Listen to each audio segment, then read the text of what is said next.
Louise here, your host of the Talking Trading Show. This is how traders excel. I was listening to a podcast the other day talking about the cost of living. And honestly, I almost had a heart attack because they were saying that usually with the cost of living, it doubles every 10 to 12 years. But now we are on track for it doubling every 8 years. So if you've retired when you're 60 years old, by the time you get to 70, things may look very different and you may not be in a position to be able to bring in that income at that age.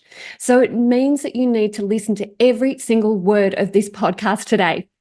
I want to kick off with a little story.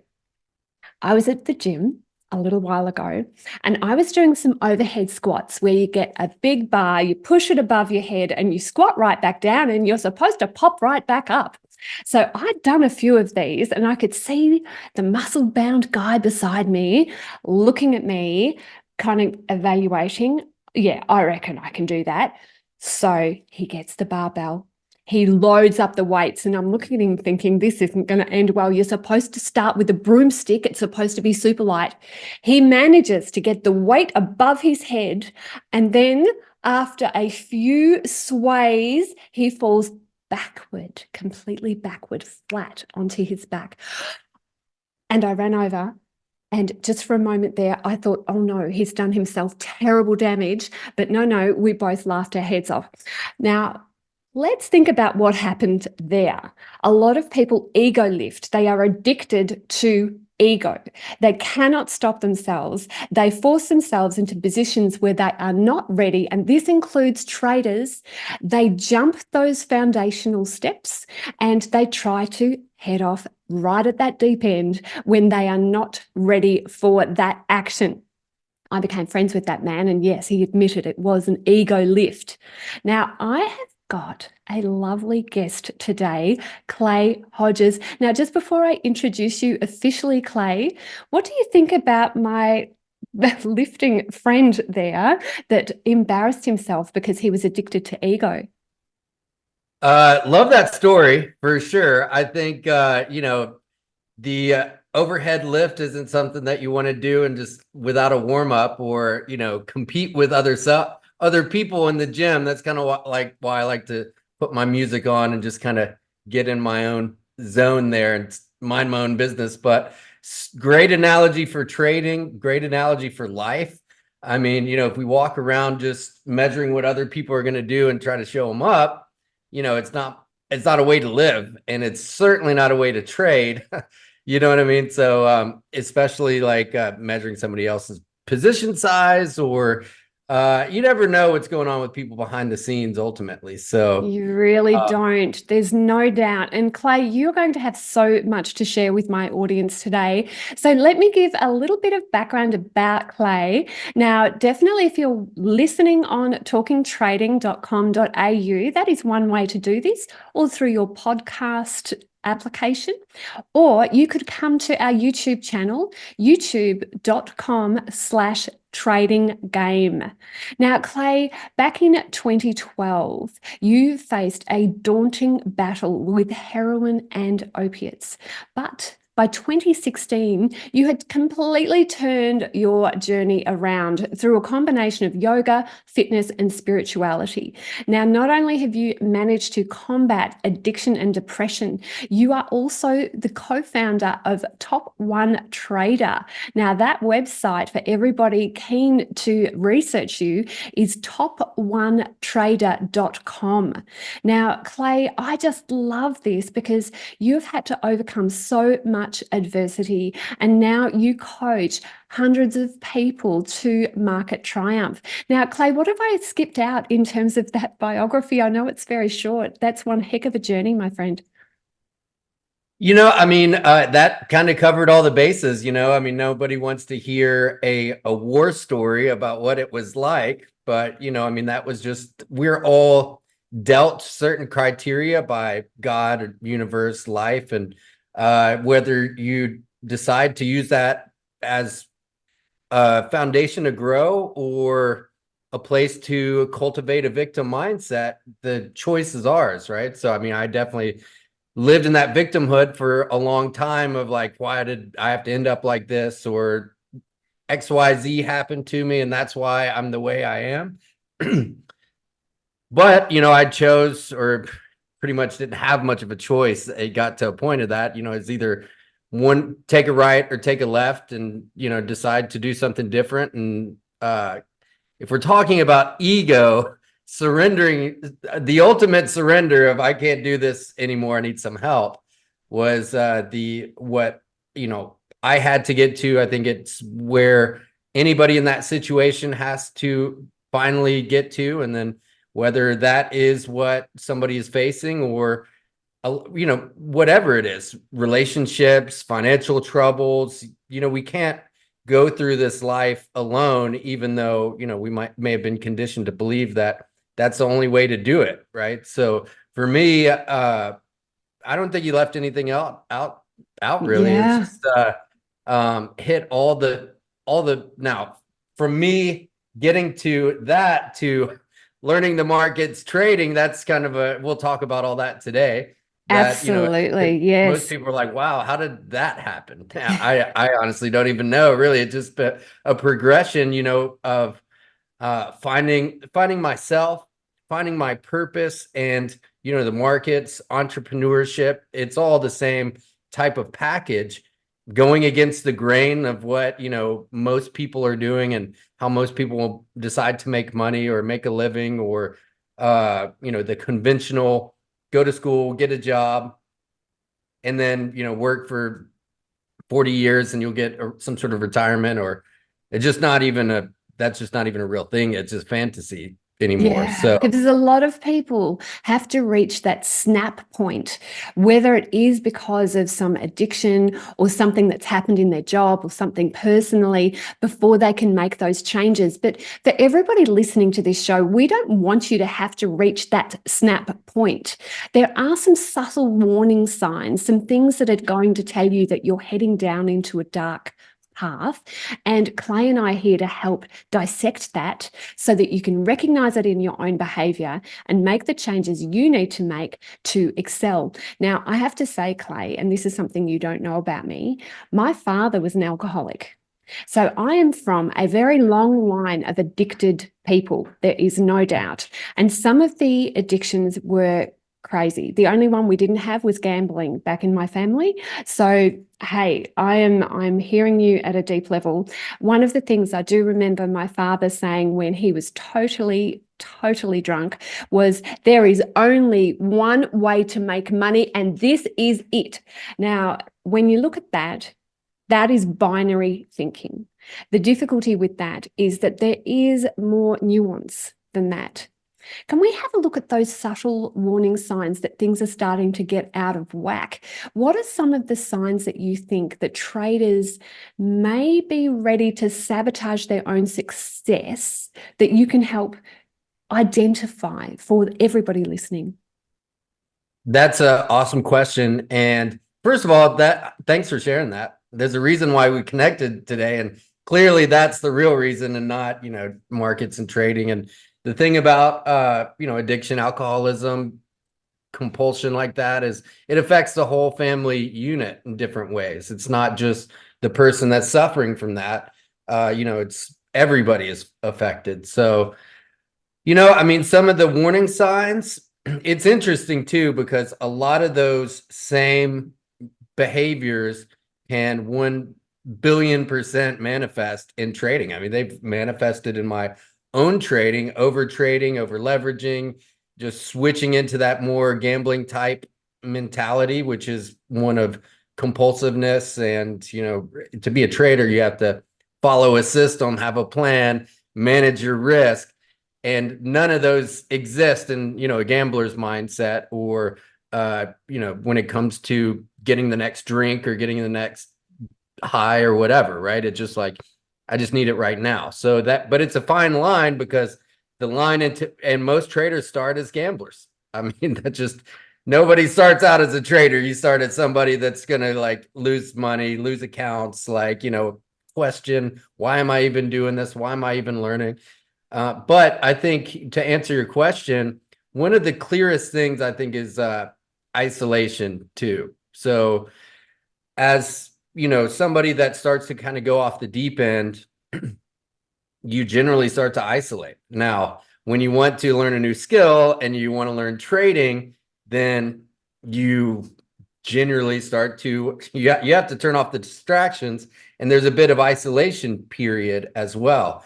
So I think there's a big difference. Now, if you're doing that and learning as, say, a trader is, and but you're suffering to the point where you're losing money and not telling anybody about it, or geez, I don't know, taking out loans or borrowing money, and all that stuff's pretty common, and then that's could be a problem, and some of that same type of behavior that would cross over to somebody that did struggle with that type of addiction and alcoholism, compulsive thinking and behavior. Basically, that would be the big one that I is a think really good point. That isolation, I think, is also a precursor to addiction and depression, that you seal yourself off. You think that you're the only one experiencing this level of pain. I'd love to know as well whether there are some things prior to that, and I'd like your thoughts on this. I've done some research on SAD behavior, SAD, which is self-aggressive destructive behaviors. Now, for me personally, when I start eating 15 ton of chocolate per minute, then I know I've got a problem. Something is out of whack. Weirdly, my diet precedes all of the other future warning signs. So I start bumping into things. I'm less alert as a driver. I possibly back into something in my car. I forget to be nice. I forget to give compliments. I don't see the good. I don't let the good land on me. To me, some of those warning signs are there before I start to go down into a dark path. I'd love to hear your thoughts about those SAD, SAD, self-aggressive destructive behaviors. Have you seen that in your traders? Yeah, I've never heard SAD too. There's an acronym, I forget what it was, HALT, hungry, angry, lonely, tired. So that's like a common one in like AA and that kind of thing, HALT. So if you ever get too hungry, too angry, too lonely, too tired, you better go ahead and eat a sandwich or chill out, go for a walk, or call somebody, or take a nap. But the self-destructive behaviors and patterns, like just the first thing that came to my mind was really just tying it back to the way you started the episode. Like it's a very, very deep absorption into the ego and self-centeredness, and really self-absorption rather than like having the awareness of life and the people around you and your family. So, and it's a switch that gets flipped, and you may not even look. Everybody knows that you have a problem until the person is willing to admit it. They're generally the last. I thought I was like slick and getting away with it or whatever. Everybody's like, yeah, okay, we've been waiting for you to ask for some help or whatever. So, and generally, I think the guilt and the shame is what keeps people silent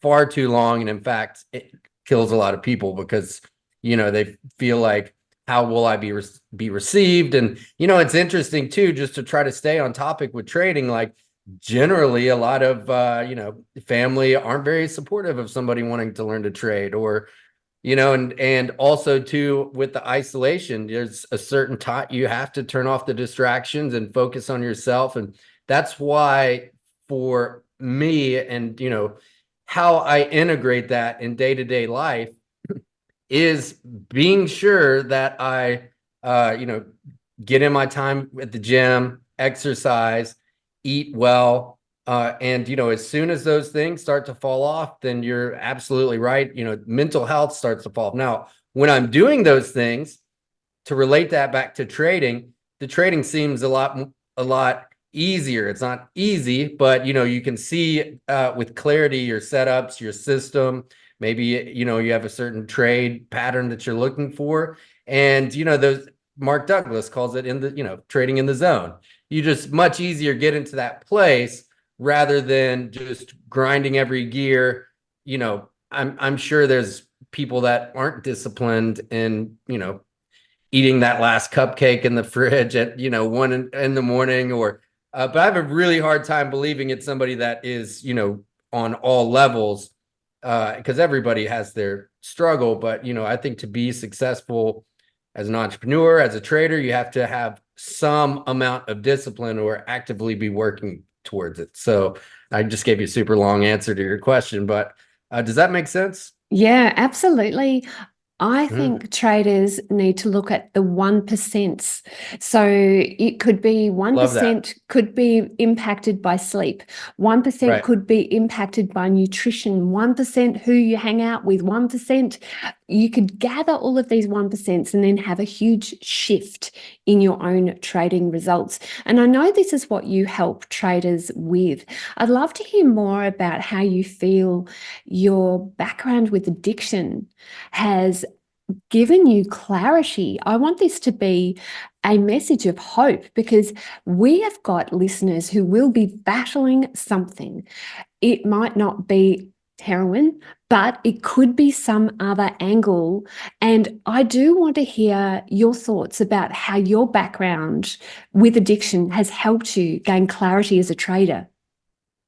Yeah, I think that for me, you were right on when you said that generally there needs to be some sort of traumatic experience for there to be a massive shift, whether it's a near-death experience, like it doesn't have to be, but, and you can, like, I had a sponsor who, would say, your bottom is where you decide to quit digging, right? So, and that's 100% true. And then of course you can always dig a new one as well. But the thing is, for myself, has given me clarity in the fact that, well, just talking to people, I don't, once you've kind of been to that place, it's I see it as a gift because I don't have anything to really hide. It's like it can't be any worse than that. And so, like, I could talk to you, could talk to somebody on the street, could talk to somebody that I'd be doing business with, and just really relate from more of a heart-centered place rather than, well, everybody's wearing a mask now or trying to be put on something that they aren't. Once you realize that there's, or touch something deeper within life, then there's a sweetness, I guess you would say. So there can be accessible to anybody on any interaction. So now, how do I relate that to trading? Just by connecting with people and being myself, right? So, like, I could, uh, it's not like that, okay, cool, that makes me a better trader, but that just gives me a different perspective on the way I approach life, because, the trading in the markets is such a finite thing. So it's great, but so is going outside. So is my taking my dog for a walk. So's enjoying life as well. And that's where the deeper parts of life really are. So, I want to be successful, and that's why, I'm here talking to you and connecting, and growing and meeting new people. But at the same time, it's just about giving back what I've been given. And by doing that, it's everything else around you. If you decide that resonates with you and want to shift that way, everything else just grows just by becoming a better version of yourself. So, like, it's kind of like this. If I was to, never take care of my car, and which used to be like that back when I didn't take care of myself, and me driving to the grocery store, I'd be like, okay, the gas light's on. It's like, this is banging around under the hood. I don't know if I'm going to get there, and hopefully I make it back home all right. And, just switch that to, I'm taking care of my car, making sure it's clean, changing the oils, airing up the tires. So if I'm taking care of everything in the vehicle, am I going to worry about getting to the store and back?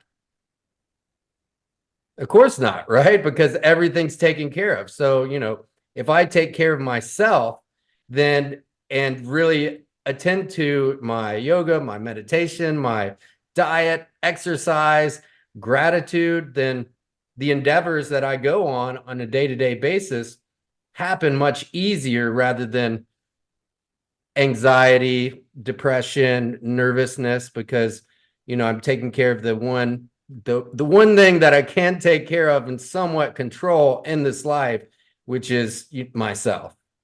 Mm. I'm hearing a few things here in what you've said, which I'm finding really interesting.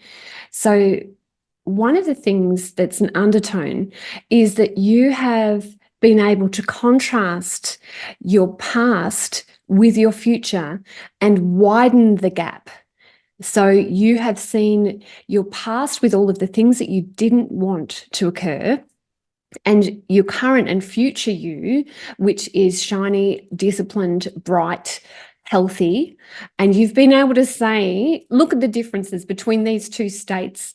What do I need to do to make sure that I stay in the current instead of go back to the past? I'm loving that about what you're saying. Right. Well, we have a choice. We're going to go back. We're going to regress or progress, right? So we're either going to go backwards or forwards. There's no like just staying in the center just doesn't exist in life because it's always changing, right? So if I start to, those triggers and the things, the red flags, the warning signs that, hey, like isolation, like I mentioned earlier, if I'm not doing my day-to-day habits and processes to be the best version of myself, then I'm going to start going backwards. Now, if I am, then the momentum in life starts to pick up and gain speed, and then life starts to happen too. So it's kind of like this, like, when you're really just on point and everything's kind of firing on all cylinders, it's the end of the day and you're like, man, this day flew by. This week flew by. Now, when I was depressed and anxious and worried all the time and sick and addicted and everything that comes with that, it would be like 10 a.m. or 11 a.m. And I'd just be like, God, this day is just creeping by, Yeah. And it's different. You can see that on people too and see it on their faces. Somebody that's full of life and joy, and it's how we perceive time, so very much it's about just integrating the past. I choose not to live there. That is my greatest asset, but it's just the day-to-day habits in between, which don't Yeah. happen overnight, and they're certainly not easy, but so is it's definitely much harder to live the way I was living, or live depressed, or be very overweight and obese, which is like a very serious problem. And it all gets back to diet, exercise, self-awareness too. And yeah, just a lot of people just don't love themselves. And I didn't for a super long time. Yeah, and I'm hearing that there's so much gratitude for where you are now. You've been able to, from an internal locus of control, where we believe that the things inside us are the things that control our circumstances, compared to an external locus of control. We think things outside of us control our circumstances. I'm hearing that you've developed a very firm internal locus of control and a firm level of gratitude for where you are. Is that accurate? Yeah, 100%. I mean, it's really just a choice that we make, the way that we, you could choose to be, I don't want to use the word happy because that's just like, but gratitude, you can always find something that you're grateful for. And once you start to get into that state, it's much higher state than shame, guilt, anxiety, depression, victimhood, like I talked about earlier. So, and there's only a few things in life that we can control, and it's, well, the food I put into my mouth, or the water that I'm going to drink, or going to the gym, exercising. And that's, if I don't take control of that, then we can rest assured, and everybody listening, then you're going to be controlled. Literally every single thing, from the phone trying to control you, to the television, to the chemicals in the food, and so on, that like you're being controlled. So it takes even more intensity and intention to really take control of our own lives. And because you've been in that dark place before and you know what that feels like, does that help you guide traders now when they've experienced a loss, when they've reacted emotionally, when they've had something that has felt out of their control? Because of your background, has that helped you relate? Yeah, I mean, I don't I don't tie it into every single thing that I've, do, or it just kind of like who I am. So I don't actively like uh if somebody that I was mentoring and they took a loss and I was like, God, that reminds me of my Valium addiction. And I feel like, okay, man, you keep bringing that up. No, it's not like that. But the thing is, I can just relate to people, and I'm that like I would like to think that I have a little more self-awareness and can, but see things with some clarity. But I mean, the that exact same compulsive behavior that would, make somebody overtrade, break their rules, want to, well, blow accounts, lose their money, is the exact same compulsiveness that would, have made me go out and uh, look for drugs or whatever, or, you know, somebody in your family that was an alcoholic, or, it's there's chocolate and you can't say no to it, right? So it's literally the like exact same compulsiveness, because what are we trying to do? We're trying to fill a void within ourselves. And the money from the trading isn't going to fill the void. I mean, it's going to, make, don't get me wrong, it makes life easier, but there's a void there. So I was trying to fill a void. So for myself, the daily processes and spirituality and gratitude and whatever that means, you have to actively seek. Now, being a seeker is one of the most powerful ways to be, right? Somebody that's like, I got it all figured out, this is the way it is.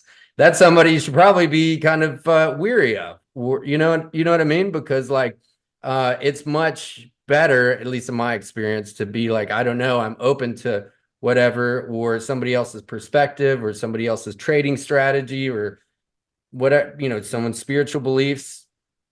Yeah, It I'm hearing Yeah, you. right. So, I think that every time in the markets that I have thought I have got this all worked out, I have oh got this yeah, nailed, then it's loss after loss or one big loss to get my own right. attention back. It is interesting, that almost pendulum of human emotions.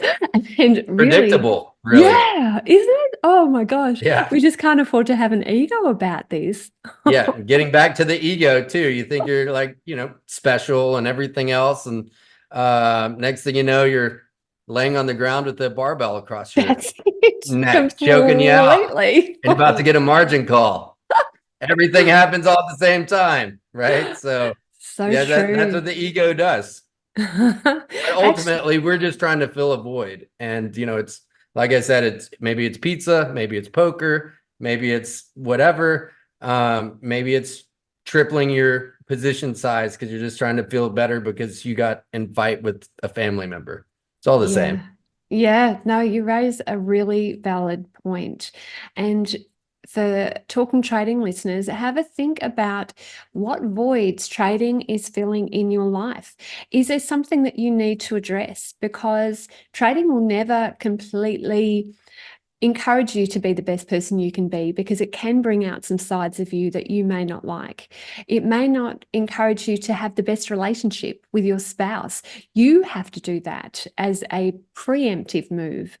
Trading won't provide that for you. It won't provide all of the answers. I'd love to hear your thoughts about risk and people who have got an addictive personality, because I'm putting myself in that realm as well. I find that I get obsessed with things and I want to get to the level of perfection that only the gods achieve. And this can be detrimental. I heard of a study, and I'm interested in your thoughts. There's a disease called toxoplasmosis. Now, if you've ever been trying to get pregnant, not you personally, Clay, but others, Right. that we know that we have to avoid clearing out kitty litter trays because you might get toxoplasmosis. Now, what it is, it makes little rats like the smell of cats' urine. So they wander out onto the field going, wow, that smells fantastic. And then the cat eats them. The cat gets toxoplasmosis. They poop it out into the kitty litter tray. We breathe it in, and then we get toxoplasmosis as well. Now, it affects risk taking. Now, if you have a look at the stats, 1 in 3 people who've ever lived with a cat have had or have toxoplasmosis. Now, that's a large number of people in the world, and it increases risk taking. You are more likely to seek risk. You are more likely to take inordinately large risks, and you don't register fear as much in your hypothalamus, in your brain. Now, they have shown that people who have an addictive type of personality are more likely to have had toxoplasmosis. I'd love your thoughts on that study, but also I'd love your thoughts about, are we special as traders? Are we special because we take risks? Give me your views on that. Well, first thing that popped into my mind was I'm glad I'm a dog person, but no, I love all animals for sure. So yeah, no, that's a fascinating. I've never heard that before. Never heard of toxoplasmosis, but Yeah, apparently rock climbers are just riddled with it because they can just do those free climbs up the wall and not right. have fear. Yeah. So they have toxoplasm like somewhere Yeah. they got too close Yeah. to a litter box or something, Yeah. or And there's some, okay. potential brain changes because of it. Well, about what you said earlier too, with having to be careful about, you know, the things or something about risk taking and the feelings and emotions that come along with trading. One of the beautiful things about trading is it's going to accelerate you having to face those dark parts of yourself. There's nothing else out there. You know, being an entrepreneur is as well, but you know, that journey of self-discovery or when it comes to risk taking, like, God, why did I just break my rules again? What's going on? You know, and nobody can really relate to that except another trader. So, you know, I don't know about toxoplasmosis. I think it could be maybe don't live in an urban area as well with rats, but when I first started trading, I probably would have used any excuse as to why I was over risking or why I was over leveraging. You know, gold's out to get me, or there goes NASDAQ running. It always does me dirty, or whatever that might be. But got toxoplasmosis again, right? It could be whatever. The thing is the way I like to follow my risk plan for sure is by having it automated in terms of like, this is the risk. And so, you know, having some sort of software that will execute the trade for you where, you know, it'll move stops to entry. It'll calculate your position size, trailing stop, whatever your risk plan is. And, you know, so that way, not quite doing it on the fly and you kind of try to take the human element out of the equation as much as possible. So I don't know if that answered your question or not, but interesting study for sure. Yeah, I would say I've got a absolutely. little toxoplasmosis because there's either two types of people. One, I think, and I guess you fall into the first category too. I do as well. I'd say about 90% of traders that I've worked with and, you know, over risk, over leverage, lose money. And then there's the other one that are the ones that are too afraid to put on risk or too afraid to put a trade on or analysis by paralysis or, you know, then, and that's usually like generally like maybe 15 to 10%. I'm just kind of guessing, but most people are just more risk prone. I think the culture that we live in now, I could be wrong. It could just be human behavior, but we are so instant gratification, 3-second attention span, Snapchat, Instagram, all this stuff, then it's much harder to be patient and let your setup set itself up. And actually, I like to call it running the play. So I think of it as running the play. And if I do that, so I have a specific setup that I look for, and all I have to do is become a pro and be a pro at executing the play as it's setting up. Because if I try to learn everything about the markets, it's going to be about, you know, a lot of people try to read every book and they think that's going to make them, an expert, when really it's defining what your system is, or in this case, defining your play, then practicing the play. And then when the play is happening, then essentially milking it for all it's worth and then letting it set up again. Because if you're thinking of it as as players on the field, or rugby over there, I guess, right? And football. Right? Yeah. Oh, football, right. So Yeah. like specific play somebody would run or a team would run, and they could recognize when the other players are setting up. So then they can let the play happen, or even kind of like set a trap. So then it's much easier to be patient. But if you think of markets like that, or your setup, instead of having to just sit down and trade, and that's like, once the trader gets to that point, then that's a massive shift in their progression to somebody that can be patient. So really, when we're talking about risking too much, it's just maybe not experiencing enough pain yet, and then two, dealing with learning to be patient. Clay Hodges from top1trader.com. You've just given me so many things to think about. Some of the things I loved about our discussion: being true to yourself, owning your past, knowing who you are, and planning so that you can get that better future that you're looking for, making sure you've got all of those 1% increments in place so that you can excel. Any other parting words? And also, can you tell my traders how they can get in touch with you? Sure. Yeah, that went by super fast. I should have told you at the start, like, you might have to wrap it up because I'll start talking. And then I love that. Yeah, it's a good conversation.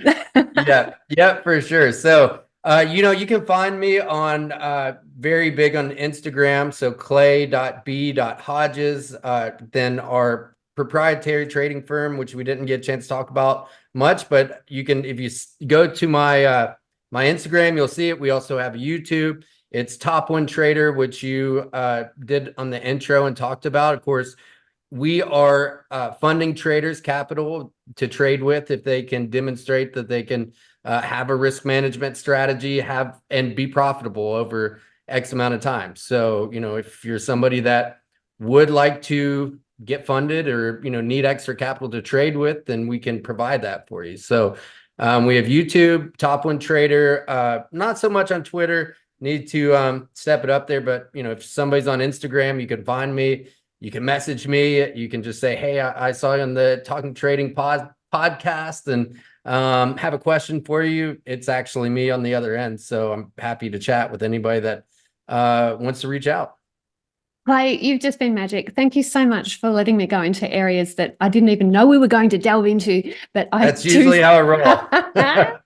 I so appreciate your generosity of spirit. Now, for everybody listening to talkingtrading.com.au, just know that all of the show notes on that website will show you how to contact Clay as well. So if you're in the car or at the gym and you've missed all of those ideas about how to get in touch with Clay, then come to talkingtrading.com.au and look up Clay's episode. It'll all be in there in the show notes. Wrapping it up for this week, it has just been fantastic hearing all of the great feedback that my traders are bringing to me. I love hearing your views about the show. I love getting your guest suggestions. I do read every single comment. So come back to me via email. And also remember that I've got my free trading plan template available through tradinggame.com.au. Thanks so much for your time, Clay. Thank you. Thanks for having me.